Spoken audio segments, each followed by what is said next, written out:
El Pozo de los Lamentos. Mi nombre es Ricardo y soy de Tamaulipas. Hoy tengo 38 años, pero esta historia me persigue desde hace una década, como una sombra que nunca se desvanece. En aquel entonces trabajaba como rescatista en un operativo para localizar fosas clandestinas. Era parte de un equipo pequeño, compuesto por hombres y mujeres dispuestos a enfrentarse al horror enterrado bajo tierra.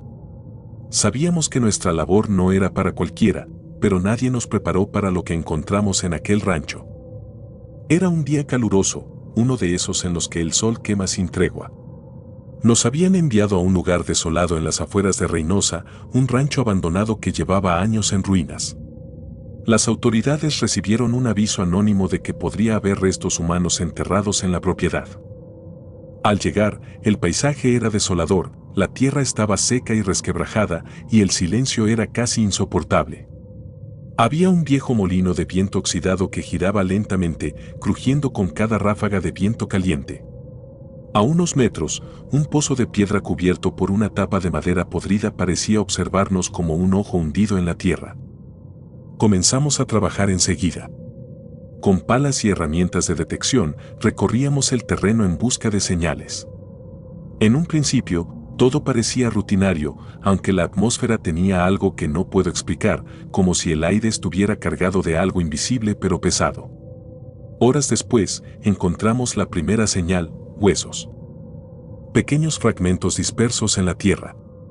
Cavamos más profundo y desenterramos lo que parecía ser un cráneo humano. Era un descubrimiento que, aunque aterrador, formaba parte de nuestro trabajo. Pero había algo extraño: el cráneo estaba enterrado solo, sin más restos alrededor. Algo no cuadraba. Mientras algunos de mis compañeros seguían excavando, decidí explorar un poco más el terreno. Caminé hacia el viejo pozo, el cual parecía fuera de lugar, como si no perteneciera a esa tierra. La tapa estaba casi completamente descompuesta, y por curiosidad, la empujé con cuidado para echar un vistazo al interior. La oscuridad era absoluta, y el olor que emanaba de su interior era insoportable, una mezcla de putrefacción y algo metálico que me revolvió el estómago. No podía ver nada, pero sentí que algo no estaba bien. Llamé a uno de mis compañeros para que trajera una linterna, pero mientras lo hacía, vi algo al borde del campo de mi visión. A unos 50 metros de donde estaba, había una figura. Era una niña pequeña, no mayor de 10 años, con un vestido blanco que se movía suavemente con el viento. Parecía estar de pie junto a un árbol seco y retorcido, mirando en nuestra dirección. Mi primer pensamiento fue que alguien más había llegado al lugar, tal vez algún vecino curioso o un niño perdido, aunque estábamos en medio de la nada. Sin embargo, cuando levanté la mano para señalarle a mis compañeros, la niña ya no estaba. Miré alrededor, buscando una explicación lógica, pero no encontré ninguna. Intenté ignorar lo que vi y regresé al grupo, concentrándome en la excavación. Poco después, encontramos lo que parecía ser una fosa real. Era un agujero profundo, cuidadosamente cavado y cubierto con piedras y tierra compactada. Sacamos varios restos humanos, claramente víctimas de la violencia que azotaba la región. Había algo profundamente inquietante en esos cuerpos, pero nuestra misión era clara: documentar y recuperar los restos para que pudieran ser identificados. Esa noche nos quedamos en un pequeño campamento improvisado cerca del rancho. Después de cenar, me retiré a mi tienda para descansar. Estaba agotado, tanto física como mentalmente, pero apenas cerré los ojos, el sueño me atrapó de inmediato. Lo que soñé esa noche es algo que nunca olvidaré. Estaba en el rancho, solo. Todo parecía más oscuro, como si el sol nunca hubiera salido. Frente a mí estaba la misma niña con el vestido blanco, parada junto al pozo. Su rostro estaba borroso, como si fuera imposible mirarla directamente. Su cuerpo parecía temblar, pero no de miedo, sino de algo más profundo, algo que no podía comprender. Levantó una mano, señalando hacia el pozo, y entonces la escuché llorar. El sonido era desgarrador, lleno de angustia y desesperación. Me desperté con el corazón latiendo con fuerza. Miré el reloj, eran las 3:14 de la mañana. El campamento estaba en completo silencio, pero el sueño seguía fresco en mi mente. Sentí una necesidad inexplicable de volver al pozo. Tomé una linterna y salí de mi tienda, intentando no despertar a mis compañeros. El aire estaba frío, inusualmente frío para una noche de verano. Caminé hacia el pozo, guiado por una sensación que no podía explicar. Cuando llegué, vi que la tapa de madera estaba completamente desplazada, como si alguien la hubiera retirado. Brillé la linterna en su interior, pero la oscuridad parecía absorber la luz. Al día siguiente, decidí no contarles a mis compañeros sobre lo que había sucedido. Sabía que no me creerían, o peor, que pensarían que el estrés del trabajo me estaba afectando. Pero no podía sacarme de la cabeza la imagen de la niña y su llanto. Durante el resto del día seguimos excavando, y para mi alivio, no pasó nada fuera de lo normal. Sin embargo, algo me seguía atrayendo al pozo. Era como si ese agujero en la tierra tuviera un peso propio, una gravedad invisible que no me dejaba en paz. Esa noche, volví a soñar con la niña. Esta vez estaba más cerca del pozo, casi al borde, y me miraba directamente, aunque su rostro seguía siendo una mancha borrosa.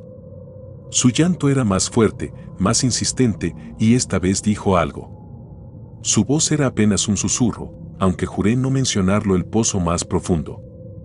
Esa frase resonó en mi mente incluso después de despertarme. No pude ignorarlo más. Le pedí a uno de mis compañeros que me ayudara a investigar el pozo. Argumenté que podría haber más restos humanos dentro y que sería negligente no revisarlo. A regañadientes, accedió. Trajimos una cuerda y una cámara para bajar hasta el fondo. Amarramos la cámara y la bajamos lentamente, mientras la luz del dispositivo iluminaba las paredes de piedra mohosas. A medida que la cuerda descendía, el olor a podredumbre se hacía más fuerte y el ambiente se sentía más opresivo. De repente, la cámara captó algo. En la pantalla del monitor portátil que llevábamos, apareció una figura humana. Estaba doblada en un ángulo imposible, como si hubiera caído desde una gran altura. Era un cuerpo, pero lo que nos llamó la atención fue que parecía reciente, mucho más reciente que los restos que habíamos encontrado en la fosa el día anterior. Su ropa estaba apenas desgastada y aunque su rostro no era visible, algo en su postura era profundamente perturbador. Llamamos a las autoridades locales de inmediato. Cuando llegaron, comenzaron a investigar el pozo con equipo más avanzado.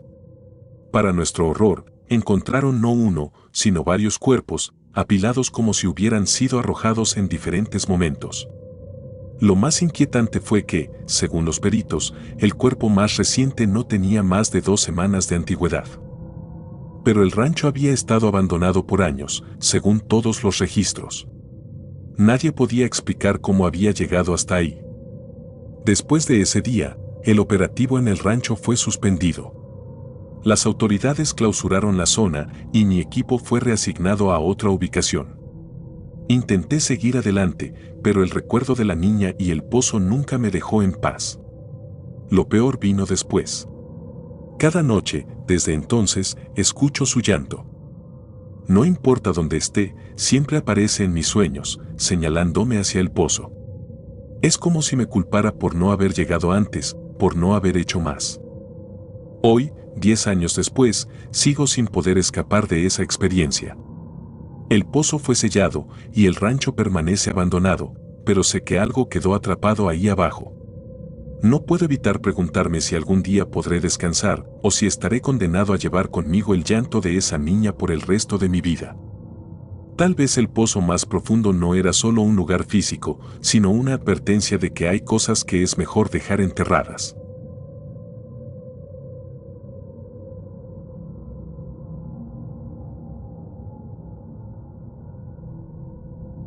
La maldición del llano perdido. Mi nombre es Juana y nací en un pequeño pueblo en Zacatecas.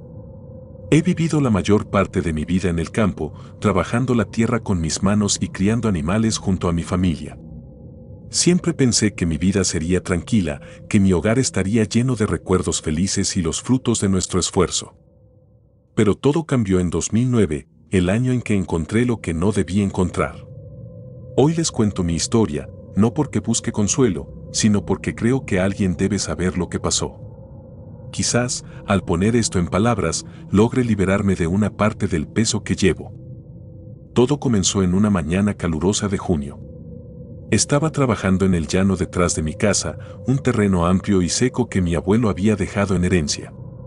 Allí solíamos sembrar maíz, pero ese año la tierra estaba extraña, como si se resistiera a producir. La sensación no era nueva, pero se había intensificado en los últimos meses, los animales parecían nerviosos, las cosechas eran más escasas y el aire tenía un olor extraño, algo como metal oxidado mezclado con tierra mojada, incluso cuando no había llovido. Esa mañana, mientras recogía unas ramas secas, tropecé con algo enterrado a medias en la tierra. Era una especie de figura hecha de ramas y huesos atados con cordeles. Estaba cubierta de manchas rojizas que en su momento creí que eran óxido, pero luego supe que no lo eran. A su alrededor había pequeños montículos de piedras dispuestos en círculos como si fueran parte de un ritual. Algo dentro de mí me decía que debía dejar eso ahí, pero no lo hice. Quité las ramas y las piedras, y lo que vi debajo me heló, huesos humanos. No eran solo unos pocos, eran demasiados. Había un cráneo, costillas, extremidades. Todo estaba mezclado en una fosa improvisada, como si alguien hubiera tratado de esconderlos rápidamente. El miedo me invadió, pero no podía dejarlo así. Avisé a las autoridades locales, quienes vinieron al día siguiente. La policía cavó más profundo y confirmó que se trataba de una fosa clandestina, aunque no dijeron cuántos cuerpos había encontrado. A partir de ese momento, todo cambió. La calma que había caracterizado mi hogar durante años desapareció. Algo se desató. Primero fueron los animales. Mis gallinas, que siempre eran tranquilas, comenzaron a actuar de forma errática. Por las noches, se amontonaban en las esquinas del gallinero, como si algo las estuviera acechando. A la semana, todas murieron sin razón aparente.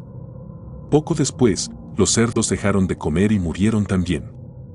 Incluso los perros, que siempre habían sido leales y protectores, comenzaron a comportarse de forma extraña, gruñendo hacia la casa como si vieran algo que nosotros no podíamos ver. Luego desaparecieron, uno por uno, como si algo los hubiera llevado lejos. Las noches se volvieron insoportables. En el llano detrás de la casa, donde había encontrado la fosa, comenzaron a escucharse gritos lejanos. Al principio pensé que eran coyotes, pero no lo eran. Era algo más humano, aunque no del todo.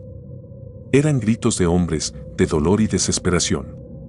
Cada noche parecían estar más cerca. A veces se detenían de repente, dejando un silencio tan denso que hacía que el aire pareciera pesado. Intenté buscar explicaciones.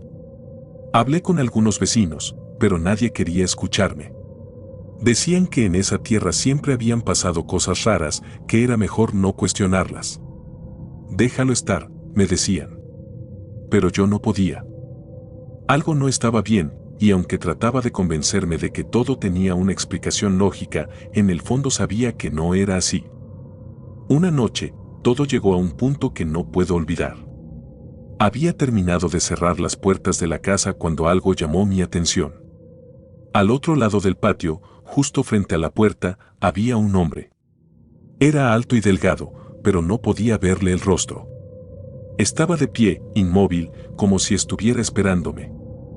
Su ropa era oscura y su figura parecía desdibujarse con la luz tenue de la luna. No hice nada. Solo lo miré desde la ventana, paralizada por el miedo. No podía distinguir su rostro, porque parecía no tener uno. Solo una superficie lisa, como si alguien hubiera borrado sus facciones.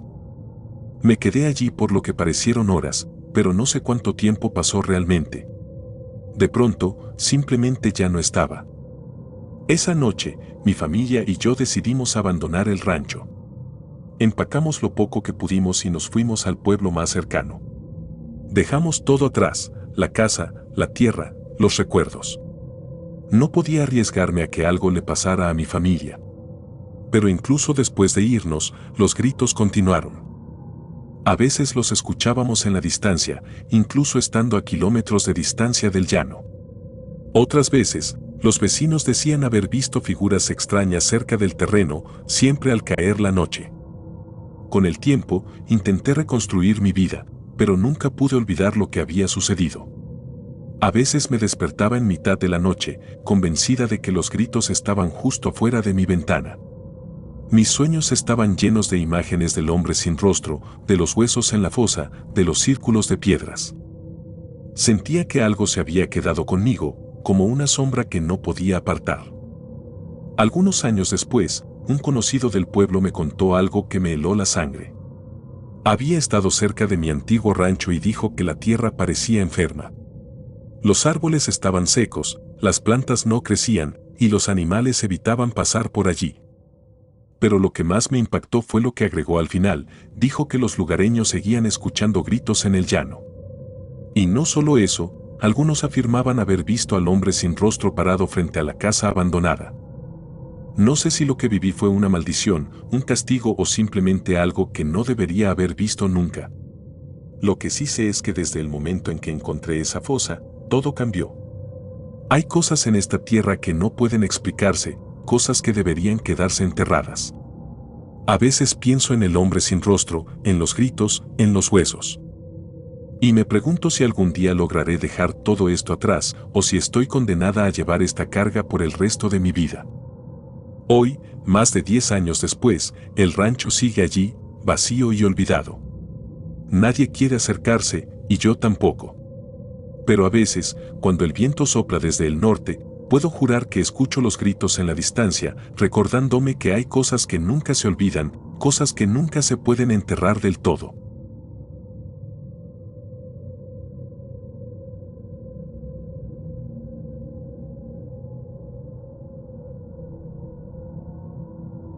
Los ojos que nunca cerraron. Mi nombre es Iván y desde hace más de una década trabajo como voluntario en búsquedas de personas desaparecidas. He sido parte de decenas de operativos en terrenos desolados, montañas, llanuras y ranchos olvidados, lugares donde la vida se detiene y solo queda la tierra para guardar secretos.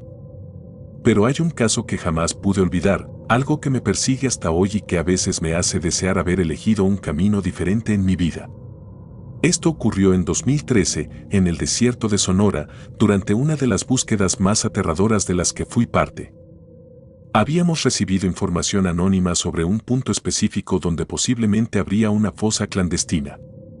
El lugar estaba en las afueras de un pequeño pueblo llamado Santa Clara, un sitio tan aislado que ni siquiera aparecía en los mapas más detallados. La denuncia había llegado por medio de un mensaje, una ubicación marcada en GPS que, según los rumores, había sido usada por un grupo criminal para deshacerse de sus víctimas. Llegamos al sitio en la madrugada, cuando el calor del desierto aún era soportable. El terreno era plano, árido, salpicado de mezquites y cactus que parecían guardianes inmóviles del lugar. Todo estaba tan callado que los sonidos de nuestras botas contra la grava y el zumbido de los insectos eran lo único que rompía el silencio. Era como si la vida misma evitara acercarse demasiado a ese lugar. Empezamos a trabajar tan pronto como salió el sol. Había un punto marcado en el mapa que parecía el lugar más probable. Era una hondonada natural, como si la tierra hubiera cedido por su propio peso, formando un hueco que no parecía del todo natural. Usamos varillas de metal para perforar el terreno y pronto confirmamos que había restos humanos enterrados. Comenzamos a cavar con cuidado, sabiendo que lo que íbamos a encontrar no sería fácil de procesar. El calor aumentaba con cada minuto que pasaba y el aire seco parecía clavarse en los pulmones. Después de casi una hora de trabajo, encontramos los primeros huesos, fragmentos dispersos, como si hubieran sido arrojados sin cuidado. A medida que avanzábamos, la cantidad de restos aumentaba. Parecía que estábamos desenterrando a más de una persona, quizás a varias. Encontramos ropa desgarrada, zapatos medio enterrados y, finalmente, cráneos. Había al menos 5, y cada uno parecía contar una historia distinta de violencia y abandono. Fue entonces cuando vi algo que no puedo olvidar.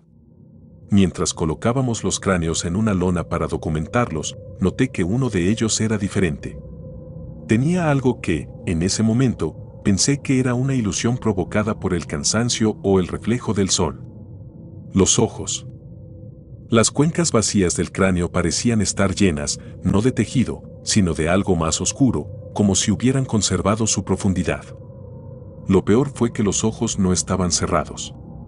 A pesar de ser solo un cráneo, daba la impresión de que aún estaban abiertos, observando cada uno de mis movimientos.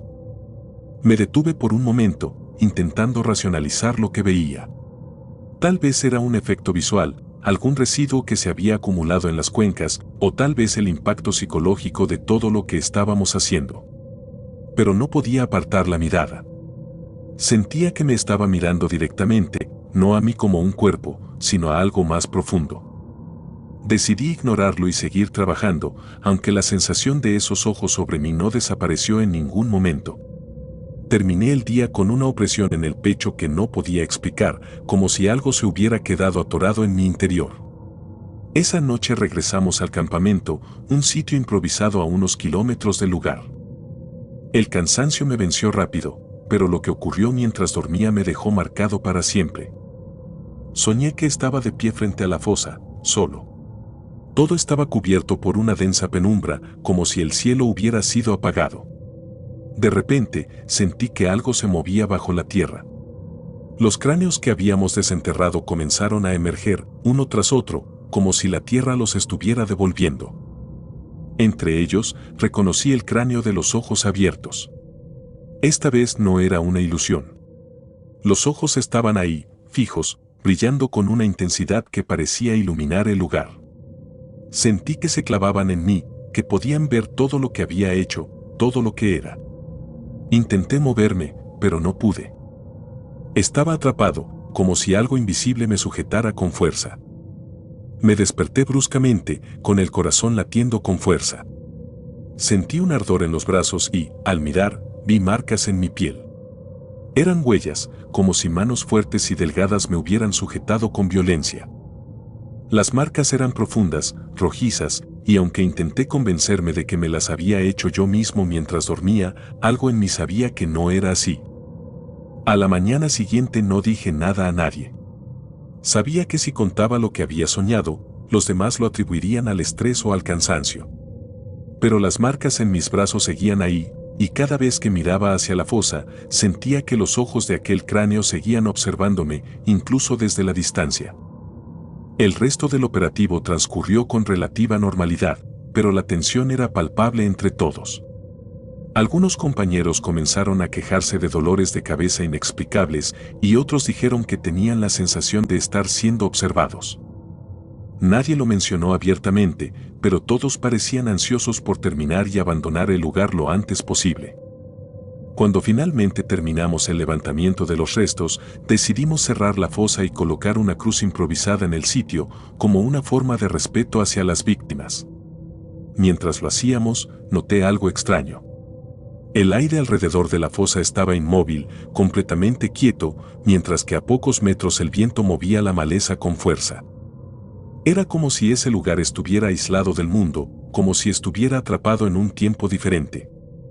Regresé a mi casa después del operativo, pero la sensación de incomodidad no desapareció. Las noches se volvieron un tormento. Cada vez que cerraba los ojos, veía los ojos del cráneo mirándome, siguiéndome.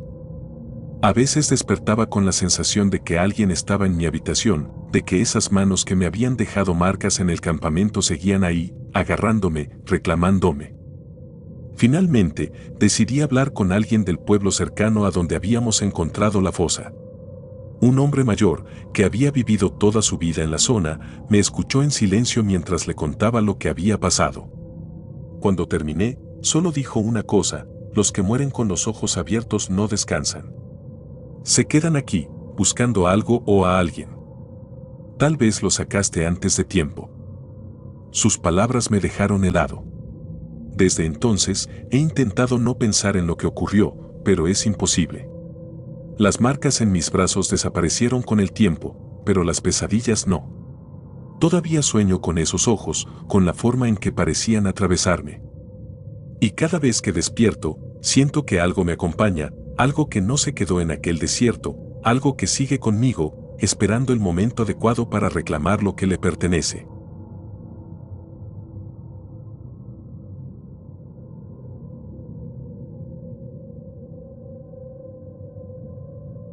La maldición de la fosa. Hay momentos en la vida que te cambian para siempre. Momentos que, incluso al cerrar los ojos, permanecen como cicatrices en tu mente, vivos, inmortales. Mi nombre es Omar, soy arqueólogo, y esta es la historia de cómo un trabajo de campo en las afueras de Ciudad Juárez se convirtió en una pesadilla que no he podido dejar atrás. Todo comenzó hace 3 años, en un terreno desértico olvidado por todos. Nos habían asignado excavar en una zona donde, según informes, se sospechaba la existencia de entierros clandestinos. No era raro encontrar ese tipo de cosas en mi línea de trabajo, pero lo que descubrimos ahí me hizo cuestionar todo lo que creía sobre el mundo que habitamos. Era un día caluroso, típico del desierto chihuahuense. La tierra, dura como roca, parecía resistirse a nuestras herramientas. Tras varias horas de trabajo, una de las palas golpeó algo. Pensamos que era una roca, pero al desenterrar con cuidado, apareció un hueso humano. Fue el primero de muchos. Pronto quedó claro que no era un hallazgo aislado. Bajo la superficie había una fosa común. Los cuerpos estaban enterrados en una desordenada y caótica superposición, como si alguien hubiera tratado de ocultarlos apresuradamente. El hedor que emanaba del lugar era insoportable, pero no fue eso lo que comenzó a inquietarme, sino el aire, pesado, como si el lugar estuviera cargado de algo que no podía explicar. No dije nada a mis compañeros, pero había una sensación, algo que no estaba bien. Pasaron 3 días mientras trabajábamos en la excavación, documentando y registrando cada hallazgo. Cuanto más desenterrábamos, más evidente era que no solo se trataba de víctimas de violencia, sino que algunas de las posiciones de los cuerpos indicaban rituales. Alrededor de varios cadáveres encontramos velas derretidas y símbolos tallados en madera. Uno de los antropólogos comentó, casi en broma, que aquello parecía el trabajo de una secta. Aunque sus palabras se diluyeron en el ambiente, la atmósfera se volvió más densa desde ese momento. La primera noche que sentimos algo extraño fue después de que encontráramos un pequeño cráneo, posiblemente de un niño. Al principio lo relacioné con el cansancio y el impacto psicológico del trabajo. Sin embargo, mientras revisábamos las muestras en nuestra carpa principal, escuchamos algo. Un ruido seco, repetitivo, como si alguien estuviera golpeando la tierra a lo lejos. Salimos a investigar, pensando que quizá algún animal había caído en uno de los agujeros excavados, pero no había nada.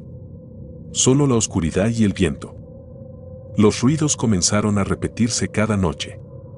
Primero eran distantes, casi imperceptibles, pero con el tiempo se acercaban más.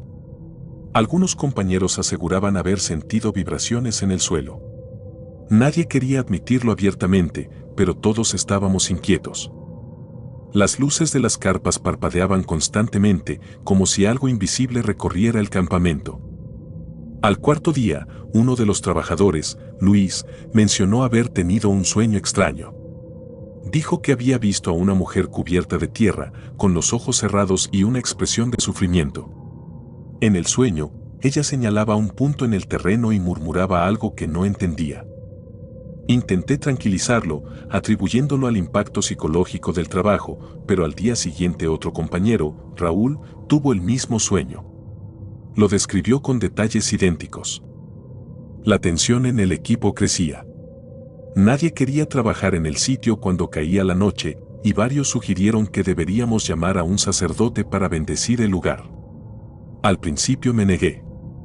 Somos científicos y no podía permitir que algo tan subjetivo influyera en nuestro trabajo. Sin embargo, las cosas comenzaron a salirse de control. La noche antes de que tomara la decisión, uno de los arqueólogos, Martín, se levantó de su tienda de campaña gritando. Al llegar corriendo a ayudarlo, lo encontramos sudando, con la mirada perdida y temblando. Decía que había sentido unas manos frías que lo jalaban hacia el suelo. Su tienda estaba cubierta de tierra, como si alguien hubiera lanzado puñados desde afuera. Lo extraño es que no había huellas ni señales de que alguien más hubiera estado ahí. Esa fue la última señal que necesité. A la mañana siguiente, contacté a un sacerdote local que había trabajado anteriormente bendiciendo terrenos de excavaciones. El padre Ramírez llegó al campamento con una expresión seria, pero no dijo mucho al principio. Sin embargo, al acercarse a la fosa, su rostro cambió. Parecía sentir algo que nosotros no podíamos percibir. Comenzó a rezar mientras rociaba agua bendita en el perímetro. Mientras lo hacía, uno de los obreros se acercó al sacerdote y le mencionó algo que heló a todo el equipo. Bajo la fosa había un río seco, un cauce subterráneo que, según las leyendas de la zona, era un paso para las almas que no encontraban descanso. Era una creencia popular, pero en ese momento, con todo lo que habíamos experimentado, no pude evitar sentir un escalofrío ante la posibilidad de que fuera cierto. Durante la ceremonia, ocurrió algo que aún me cuesta explicar. A medida que el padre Ramírez rezaba, el viento se levantó de repente, fuerte y violento, como si algo invisible se resistiera a ser expulsado. Las carpas se sacudieron, las herramientas cayeron al suelo, y por un instante, todo quedó en silencio. Luego, una ráfaga de polvo salió de la fosa, golpeándonos el rostro. No era polvo común, olía a tierra húmeda, mezclada con un aroma dulzón que jamás había sentido antes. El padre terminó la bendición, pero su expresión era sombría. Me pidió que hablara con él en privado. Fuera del campamento, me confesó que sentía una presencia fuerte, algo que no quería abandonar el lugar. Me aconsejó que detuviéramos la excavación. Según él, seguir removiendo los restos solo empeoraría las cosas. Aunque no creía completamente en lo que decía, no podía ignorar los hechos. Decidí hablar con mi equipo y suspender el trabajo por un tiempo. Mientras empacábamos, uno de los trabajadores encontró algo más, un pequeño rosario enterrado junto a un zapato infantil. Lo entregamos a las autoridades, pero su hallazgo dejó al equipo en un estado de profundo desasosiego. Tras abandonar el lugar, pensé que todo había terminado, pero estaba equivocado. Esa misma noche, en el hotel donde nos hospedábamos, desperté abruptamente. No sabía por qué, pero mi cuerpo estaba en tensión. Al voltear hacia la ventana, vi que estaba cubierta de tierra, como si alguien hubiera lanzado polvo desde afuera. Bajé al lobby y encontré a varios compañeros allí, todos con expresiones similares. Nadie habló, pero supimos que algo había seguido con nosotros. Desde entonces, mi vida ha cambiado. Los sueños con la mujer cubierta de tierra me acompañaron por meses. A veces, aún siento que estoy siendo observado cuando estoy solo. No volví a saber del padre Ramírez, aunque intenté contactarlo varias veces. Mis compañeros se alejaron poco a poco, como si el evento nos hubiera marcado a todos de maneras que no podíamos compartir. El terreno fue sellado y declarado como sitio de interés forense. Nadie volvió a trabajar ahí. A veces, cuando veo las noticias y escucho sobre nuevas fosas encontradas en México, no puedo evitar preguntarme si esas almas también cargan con historias no contadas. Quizá nunca sepamos qué ocurrió realmente en ese lugar. Pero hay algo de lo que estoy seguro: la tierra guarda secretos, y algunos nunca deberían ser revelados.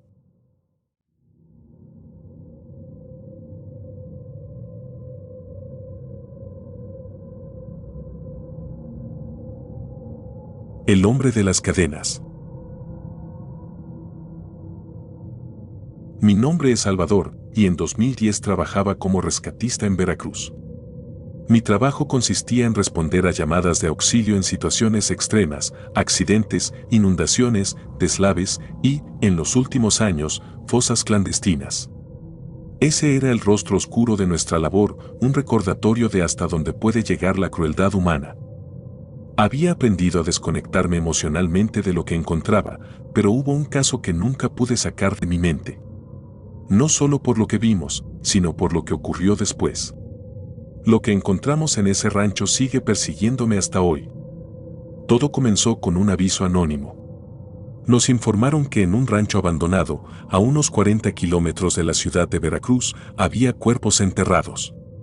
No era la primera vez que recibíamos un reporte de ese tipo. El rancho había estado deshabitado durante años, después de que sus dueños lo abandonaran sin explicación. Según los lugareños, La propiedad había sido utilizada por un grupo criminal para sus actividades y se decía que muchas personas desaparecieron allí. Lo consideré solo una historia local, algo alimentado por los rumores y el miedo. En mi trabajo, aprendí a ignorar ese tipo de cosas. Llegamos al rancho al mediodía. El calor era sofocante, pero el lugar tenía una atmósfera fría y pesada que no podía explicarse. Era un terreno extenso, rodeado por matorrales y con un par de construcciones en ruinas, una casa principal y un cobertizo a medio derrumbar. Más allá, el terreno se extendía hasta un campo vacío cubierto de hierba seca. Todo estaba en silencio y la sensación de abandono era abrumadora. El aire parecía cargado, como si el tiempo se hubiera detenido. Comenzamos a trabajar enseguida, buscando indicios en el terreno. Uno de los detectores de metales nos llevó hasta un área detrás del cobertizo, donde la tierra parecía removida. Cavamos durante horas bajo el sol, sudando y con la tensión de no saber qué íbamos a encontrar. Finalmente, dimos con los primeros restos, huesos humanos. Pero no estaban enterrados solos. Junto a ellos, encontramos cadenas oxidadas, largas y pesadas, como las que se usarían para sujetar a alguien. Algunas estaban enredadas en los huesos, como si hubieran sido usadas para atar a las víctimas incluso en sus últimos momentos. Era una escena difícil de procesar. Mientras desenterrábamos más cuerpos, encontramos algo aún más perturbador. Las cadenas tenían marcas, como si hubieran sido apretadas con tanta fuerza que dejaron surcos en los huesos.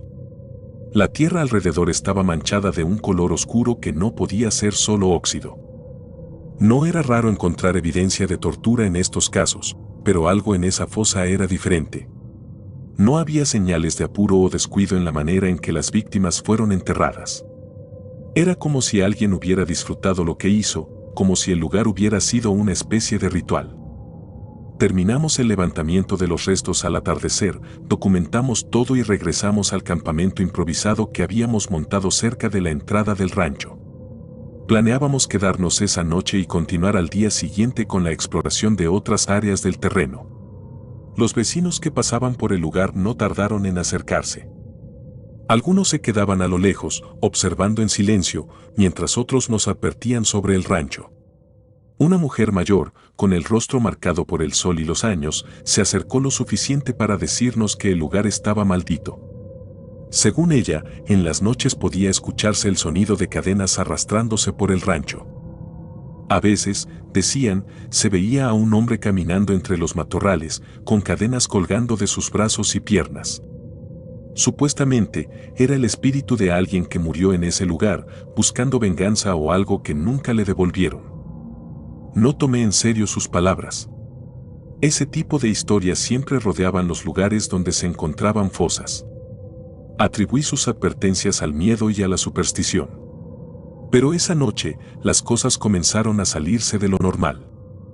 El campamento estaba compuesto por unas pocas tiendas y una fogata en el centro. Algunos compañeros se quedaron en la casa principal, aunque la mayoría prefirió dormir afuera, cerca de las camionetas. Yo estaba acostado en mi tienda, intentando descansar, cuando escuché algo. Al principio pensé que eran los ruidos normales del campo, ramas movidas por el viento, pasos de algún animal, tal vez. Pero el sonido se volvió más claro. Era un tintineo metálico, rítmico, como si algo pesado estuviera siendo arrastrado por la tierra. Me levanté y salí de la tienda, mirando hacia la oscuridad. La fogata iluminaba apenas unos metros a nuestro alrededor, dejando el resto del rancho en penumbras. Uno de mis compañeros también había salido, y nos miramos en silencio, como preguntándonos si ambos habíamos escuchado lo mismo. A lo lejos, hacia la parte trasera del cobertizo, vi algo moverse. Era una figura, alta y delgada, que parecía caminar lentamente, con un movimiento extraño, casi antinatural. No pude ver su rostro, pero lo más perturbador era el sonido que acompañaba sus pasos, las cadenas. Intenté convencerme de que era alguien del equipo, aunque sabía que todos estábamos en el campamento. Nos acercamos con las linternas, pero la figura desapareció antes de que pudiéramos llegar al cobertizo. Lo único que encontramos fueron marcas en la tierra, como si algo pesado hubiera sido arrastrado. Decidimos no contarle al resto del equipo. Nadie quería parecer paranoico y además era posible que todo tuviera una explicación lógica. A la mañana siguiente, las cosas empeoraron. Uno de los rescatistas, un hombre llamado Julián, no apareció para el desayuno. Pensamos que había salido temprano para revisar el área, pero no contestaba la radio ni estaba en ninguna parte del campamento. Lo buscamos por horas, llamándolo y recorriendo el rancho de punta a punta. Finalmente, encontramos algo cerca de la fosa, sus botas. Estaban perfectamente colocadas, como si alguien las hubiera dejado ahí intencionalmente. Junto a ellas, había un montón de cadenas, idénticas a las que habíamos desenterrado el día anterior. Pero de Julián no había rastro. El resto del equipo entró en pánico. Algunos insistieron en que debíamos abandonar el lugar de inmediato, pero otros querían quedarse para buscar a Julián. Yo no sabía qué hacer. Mi instinto me decía que había algo en ese rancho que no entendíamos, algo que no estaba relacionado con el trabajo habitual que hacíamos. Finalmente, decidimos reportar la desaparición y esperar refuerzos. Esa noche, nadie durmió. El sonido de las cadenas volvió, más fuerte, más constante, como si algo estuviera rodeando el campamento. Nadie se atrevió a salir de las tiendas. Algunos dijeron que vieron una figura caminar entre los árboles, moviéndose lentamente hacia el cobertizo, pero nadie tuvo el valor de acercarse. Al amanecer, recogimos todo y nos fuimos. Julián nunca apareció. Las autoridades realizaron búsquedas durante semanas, pero no encontraron nada, ni siquiera un rastro. El rancho quedó clausurado y eventualmente, el caso fue archivado como una desaparición más en una región ya marcada por demasiadas tragedias. Desde entonces, he tratado de racionalizar lo que ocurrió en ese lugar. Tal vez era un efecto del cansancio, del estrés, de estar rodeados por tanta muerte. Pero no puedo ignorar lo que vi, ni el sonido de esas cadenas que parecía venir de todos lados y de ninguno al mismo tiempo. Algunos dicen que el rancho sigue igual, abandonado, y que por las noches aún se ve a un hombre caminando entre los matorrales, arrastrando cadenas por la tierra. Dicen que sigue buscando a alguien. O tal vez, ahora está buscando a quien lo vio y vivió para contarlo.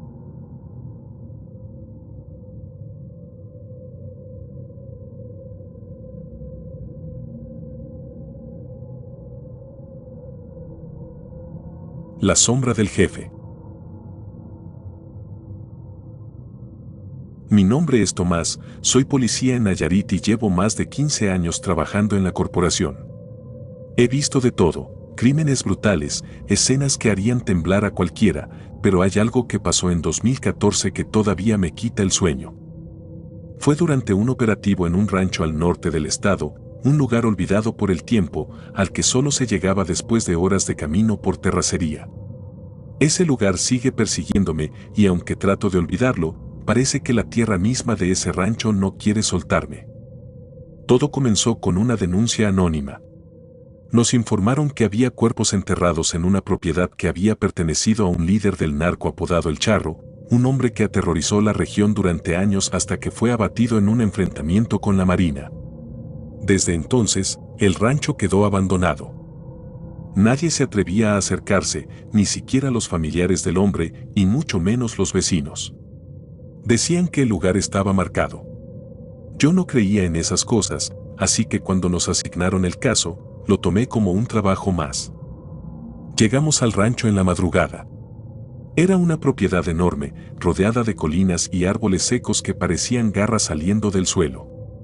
El portón principal estaba oxidado y a medio caer, y la casa principal, que alguna vez debió ser imponente, ahora era solo un cascarón de paredes descascaradas y ventanas rotas. A lo lejos, podíamos ver un viejo establo y un pozo abandonado. El lugar estaba completamente en silencio, salvo por el crujir de nuestras botas contra el suelo cubierto de hojas secas. La denuncia señalaba que había una fosa común cerca del establo, así que nos dirigimos allí con las herramientas y comenzamos a cavar. No tardamos mucho en encontrar lo que buscábamos. Los primeros restos aparecieron a menos de 1 metro de profundidad, huesos humanos mezclados con tierra y ropas deshechas por el tiempo. A medida que cavábamos, el tamaño de la fosa se hacía más evidente. No era una tumba improvisada, era enorme, como si alguien hubiera planeado ese lugar específicamente para enterrar a decenas de personas. En total, recuperamos los restos de más de 30 cuerpos. El ambiente se volvió pesado. Aunque el trabajo era algo que ya habíamos hecho antes, había algo en ese lugar que me incomodaba profundamente. No era solo la cantidad de cuerpos, sino el hecho de que todos parecían haber sido dispuestos de una forma deliberada, apilados con una precisión que no era normal. Algunos de los hombres del equipo comenzaron a murmurar que no deberíamos estar ahí, que el rancho era tierra maldita. Yo les dije que se concentraran en el trabajo, pero no podía negar que había algo extraño. Sentía que el lugar nos estaba observando. Esa noche decidimos quedarnos en el rancho para terminar el levantamiento de los cuerpos al día siguiente. Instalamos un campamento cerca de la casa principal, aunque ninguno de nosotros quería acercarse demasiado. El lugar tenía un olor particular, una mezcla de humedad, podredumbre y algo metálico que no pude identificar. No había electricidad, así que usamos linternas y lámparas de batería para iluminar el área. Mientras algunos compañeros intentaban dormir, otros, incluido yo, nos quedamos de guardia, caminando por el perímetro para asegurarnos de que nadie se acercara. Fue durante esa guardia cuando lo vi por primera vez. Estaba junto al establo, a unos 50 metros de donde estaba yo. Al principio pensé que era uno de los hombres del equipo, pero algo no cuadraba. La figura era alta, más alta de lo normal, y parecía flotar ligeramente, como si sus pies no tocaran el suelo. Estaba cubierta por una sombra que no correspondía con la luz de nuestras lámparas. Me quedé observando, tratando de entender qué estaba viendo, pero antes de que pudiera reaccionar, la figura se desvaneció, como si nunca hubiera estado ahí. No dije nada a mis compañeros. Pensé que tal vez mi mente me estaba jugando una mala pasada, que el cansancio y el ambiente del lugar me habían afectado. Pero al día siguiente, los trabajadores que habíamos contratado para mover la tierra comenzaron a quejarse. Uno de ellos, un hombre mayor llamado Don Lupe, se negó a seguir trabajando. Dijo que la noche anterior había visto la sombra del patrón. Según él, el charro nunca dejó el rancho y ahora vagaba por las noches buscando algo que le habían robado. No le creí, pero la idea empezó a hacerse más fuerte entre el equipo. Cada noche que pasábamos ahí, la sensación de que algo no estaba bien se intensificaba. Algunos compañeros decían escuchar pasos alrededor del campamento, pero al salir a revisar, no encontraban nada.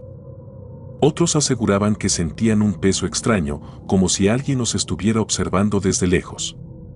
Por mi parte, seguí viendo aquella figura.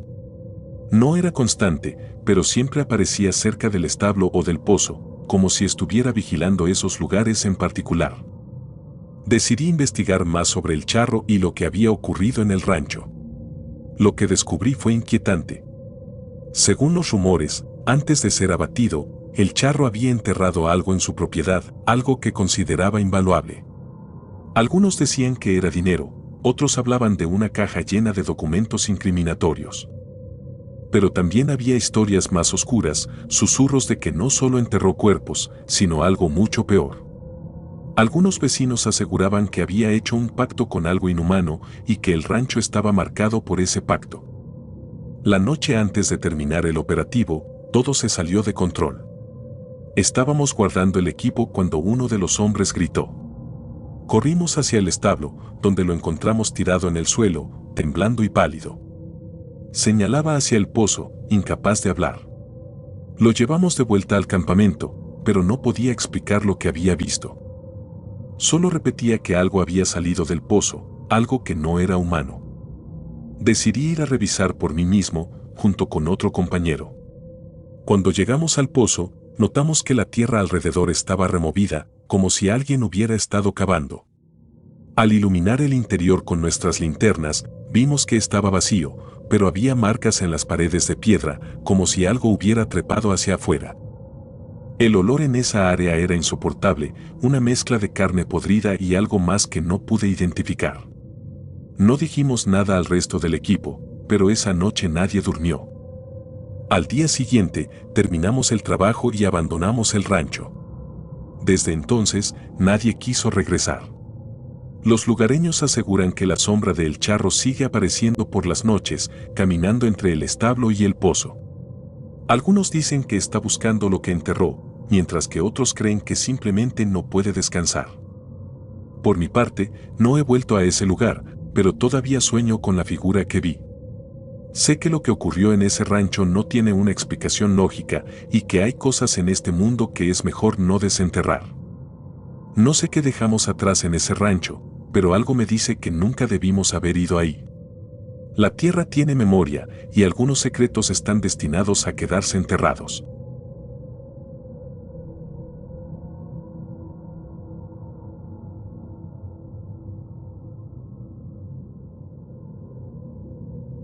El sacrificio en el templo perdido. Mi nombre es Adrián, soy originario de Jalisco y lo que estoy a punto de contar no es algo que comparto fácilmente. En 2018, trabajaba como perito forense, especializado en escenas de crimen. Durante mi carrera había visto cosas terribles, imágenes que se quedaron grabadas en mi mente y que todavía me persiguen. Sin embargo, nada de lo que viví antes o después se compara con lo que ocurrió en aquel bosque, cerca de un templo abandonado. Esa experiencia cambió mi vida de una forma que ni siquiera sé cómo explicar.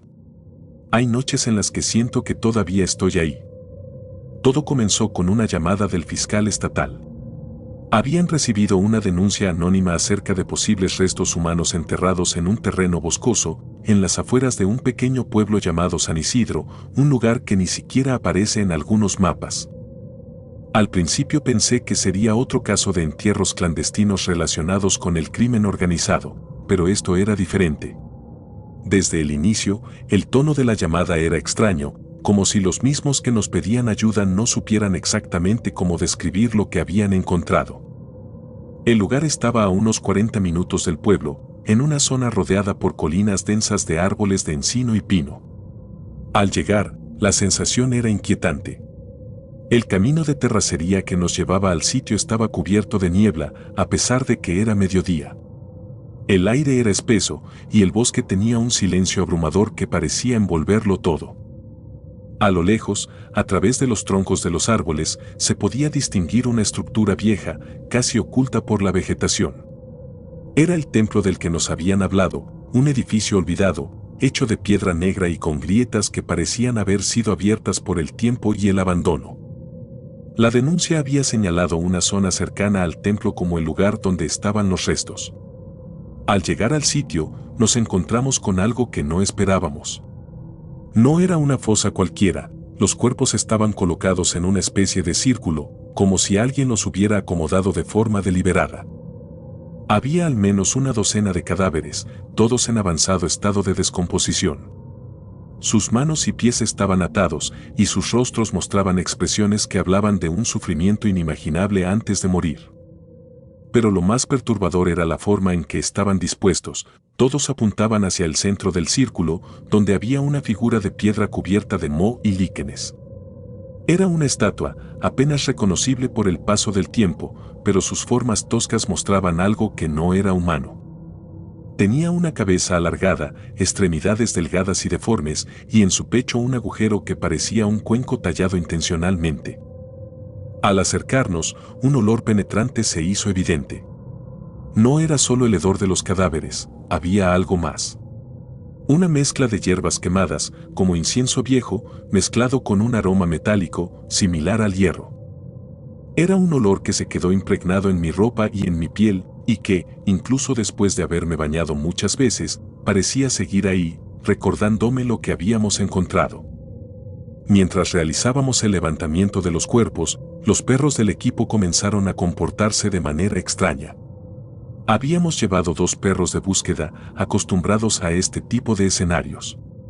Sin embargo, desde que llegamos, parecían inquietos, con las orejas erguidas, girando la cabeza hacia el templo como si algo estuviera ahí. No dejaban de ladrar en esa dirección, pero cuando los acercábamos al edificio, retrocedían, como si algo invisible los mantuviera alejados. La primera vez que noté la figura encapuchada fue justo antes del anochecer. Estábamos organizando el traslado de los restos y documentando la escena cuando, de reojo, vi algo moverse entre los árboles, cerca de la entrada del templo. Era una figura alta, cubierta con una túnica oscura que casi se mezclaba con las sombras. Me giré rápidamente, pero ya no estaba. Pensé que era solo mi imaginación, un juego de luces y sombras provocado por el cansancio, pero no podía quitarme la imagen de la cabeza. Algo en su postura, en la forma en que se movía, no parecía humano. Esa noche decidimos acampar cerca del sitio. La logística de transportar tantos cuerpos por un camino tan remoto era complicada, y los superiores nos ordenaron quedarnos hasta que llegara un equipo más grande por la mañana. Nadie estaba contento con la decisión, pero no teníamos opción. Montamos nuestras tiendas a unos metros de la escena, intentando mantener la calma mientras las horas pasaban lentamente. Los perros no dejaron de ladrar durante toda la noche. Siempre hacia el templo. Algunos compañeros intentaron calmarlos, pero era inútil. A cada minuto que pasaba, la sensación de que algo nos estaba observando se hacía más fuerte. No había viento, ni siquiera el sonido de insectos, solo el ladrido insistente de los perros y un silencio que parecía presionar contra nuestros oídos. Cerca de la medianoche, el olor a incienso quemado se intensificó. Era como si el aire estuviera impregnado de ese aroma, como si viniera desde el templo y nos envolviera. En ese momento, algunos compañeros decidieron acercarse a investigar. Yo no fui. Algo dentro de mí me decía que era mejor quedarse en el campamento. Los vi alejarse con linternas hacia la entrada del templo. Pero después de unos minutos, una de las luces se apagó y los gritos comenzaron. Corrí hacia ellos, junto con otros 2 miembros del equipo. Lo que encontramos no tiene explicación lógica. Uno de los compañeros estaba tirado en el suelo, con los ojos abiertos de par en par, como si hubiera visto algo que lo paralizó de terror. No respiraba. Intentamos reanimarlo, pero era inútil. Su rostro estaba completamente pálido, y sus uñas estaban rotas, como si hubiera intentado sujetarse al suelo con fuerza. El otro compañero estaba en estado de shock, temblando, incapaz de articular una palabra coherente. Lo llevamos de regreso al campamento y tratamos de mantener la calma. Nadie pudo dormir esa noche. Cada vez que alguien intentaba cerrar los ojos, el olor a incienso quemado volvía, más intenso, más penetrante, como si algo estuviera asegurándose de que no olvidáramos dónde estábamos. Al amanecer, llegó el equipo de refuerzo y finalmente pudimos dejar el lugar. Sin embargo, lo que ocurrió después fue aún más perturbador. Una semana después del incidente, el compañero que había sobrevivido al ataque en el templo se quitó la vida. En su nota de despedida, escribió algo que nunca pude entender del todo: no puedo dejar de oír las oraciones. Ellos me llaman. No hubo más explicaciones. Desde ese día, he tenido pesadillas constantes. Sueño con el círculo de cuerpos, con la figura encapuchada y con el olor a incienso quemado. Pero lo peor son las imágenes del templo, de la estatua con el cuenco tallado en su pecho. Hay noches en las que me despierto convencido de que la figura encapuchada está parada al pie de mi cama, observándome, esperando. No he vuelto a San Isidro, y nunca lo haré. Pero a veces, cuando el viento sopla desde el norte, juro que el aire trae consigo el aroma del incienso, recordándome que lo que ocurrió en ese bosque no se quedó ahí.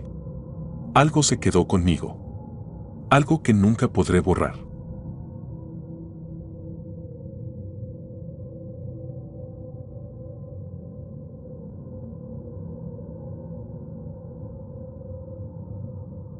El grito de la mujer enterrada viva. Mi nombre es Marcos, y en 2011 trabajaba como ingeniero civil en un proyecto de urbanización en un pequeño pueblo de Morelos. No soy alguien que crea en lo sobrenatural, siempre he sido un hombre lógico, alguien que confía en lo que puede ver y explicar. Pero lo que ocurrió durante esos meses cambió mi perspectiva para siempre. No hay día en el que no piense en eso, en que no sienta el peso de lo que descubrimos, o mejor dicho, de lo que desenterramos. Todo comenzó cuando nos asignaron un terreno en las afueras del pueblo para construir un fraccionamiento. Era un proyecto ambicioso, pensado para atraer a familias de la ciudad que buscaban tranquilidad. El lugar era un extenso campo que había estado abandonado por décadas. Algunos lugareños decían que antes ahí había una hacienda, pero de ella no quedaba más que ruinas cubiertas por la maleza. Desde que llegamos, el sitio tenía algo extraño, pero nadie le dio importancia. Era solo otro trabajo. El primer día comenzamos a limpiar el terreno. Era una labor ardua, porque las raíces de los árboles y la tierra compactada dificultaban el avance. Mientras trabajábamos, uno de los obreros encontró algo inusual, un pedazo de tela enterrado, desgastado por el tiempo. Pensamos que era basura, algún desecho de la vieja hacienda, pero al cavar un poco más, apareció algo que no esperábamos, un hueso humano. Era una tibia, sucia y amarillenta, pero sin duda de una persona. En mi profesión, no es raro encontrar restos, especialmente en terrenos antiguos, así que no lo consideré alarmante. Avisamos a las autoridades y paramos las labores mientras ellos inspeccionaban el lugar. Cuando llegaron, los peritos comenzaron a excavar en el área donde apareció el hueso. A los pocos minutos, encontraron más, costillas, vértebras, un cráneo. Los restos estaban en mal estado, como si hubieran estado enterrados durante décadas. Pero lo más extraño era que no estaban organizados como en una fosa común. Parecían haber sido arrojados sin orden, mezclados con piedras y tierra. Los vecinos, al enterarse del hallazgo, comenzaron a acercarse al terreno. Algunos hablaban en voz baja sobre el lugar, diciendo que era tierra maldita, pero no daban detalles. Otros solo se persignaban y se alejaban rápidamente. El segundo día fue cuando todo cambió. Decidimos continuar excavando en otras áreas del terreno mientras las autoridades trabajaban en la zona donde estaban los huesos. Estábamos avanzando con las máquinas cuando algo nos detuvo. Un grito. No sé cómo describirlo. Fue un sonido largo, profundo, que parecía salir de las entrañas de la tierra. Era un grito humano, pero no como los que estás acostumbrado a escuchar. Era algo cargado de un dolor que no se podía explicar, como si estuviera impregnado de sufrimiento. Todos nos detuvimos. Los obreros se miraron entre sí, algunos dejaron caer sus herramientas. Uno de ellos dijo que era el viento, pero no había viento ese día. Lo que siguió fue peor.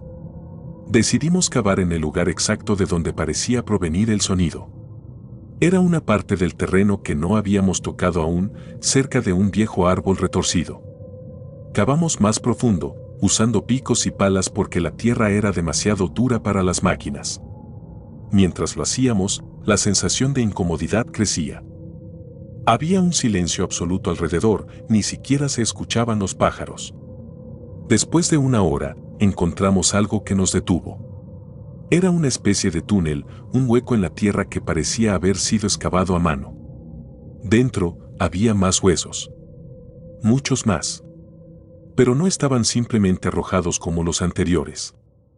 Estos formaban una figura, un patrón que no tenía sentido. Parecían estar organizados de manera ritual. Esa noche regresé a la pequeña cabaña donde me hospedaba durante el proyecto. Estaba agotado, pero no podía sacarme de la cabeza el grito. Intenté convencerme de que había sido mi imaginación, una coincidencia, algo que podía explicarse. Pero cuando cerré los ojos, los sueños comenzaron. En el sueño, estaba de pie frente al terreno. La tierra estaba removida, como si algo hubiera salido de ella. De repente, una mano delgada y cubierta de tierra rompía la superficie. Era una mujer, con el cabello largo y enredado, el rostro pálido y los ojos hundidos. Golpeaba la tierra con fuerza, tratando de salir, mientras su boca se abría en un grito mudo. Sus dedos estaban ensangrentados, las uñas rotas. Me miró directamente, y aunque no dijo nada, entendí lo que quería: sácame de aquí. Me desperté de golpe, con el corazón acelerado. El sueño fue tan vívido que sentía que todavía estaba en el terreno, que la mujer seguía mirándome desde algún lugar. Intenté calmarme, pero sabía que no era solo un sueño.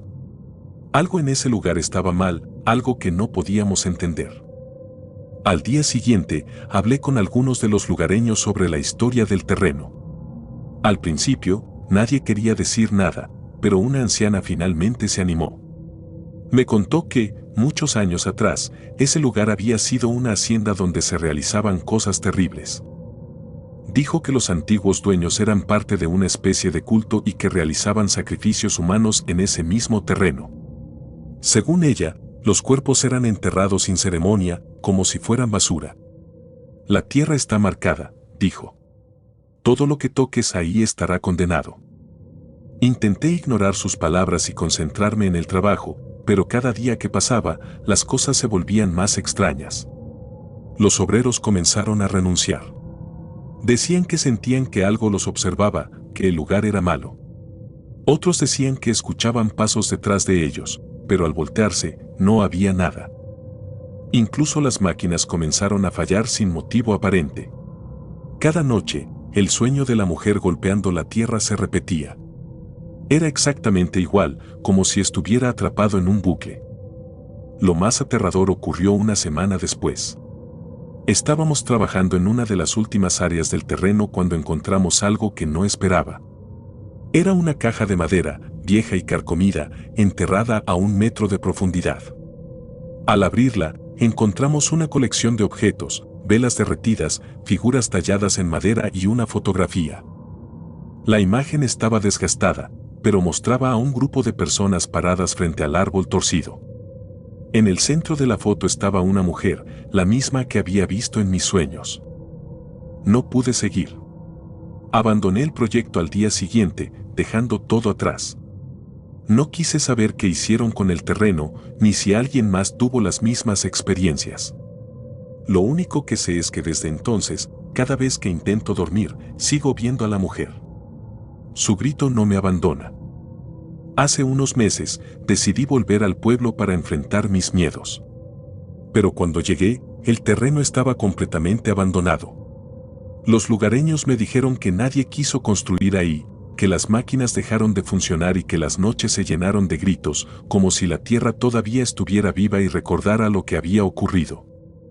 A veces, creo que desenterramos algo que nunca debimos tocar, algo que estaba esperando ser encontrado. Otras veces, pienso que simplemente fui una víctima más de esa tierra maldita. Pero lo que sé con certeza es que el grito de esa mujer no era un simple lamento. Era una advertencia. Una advertencia que no escuchamos a tiempo.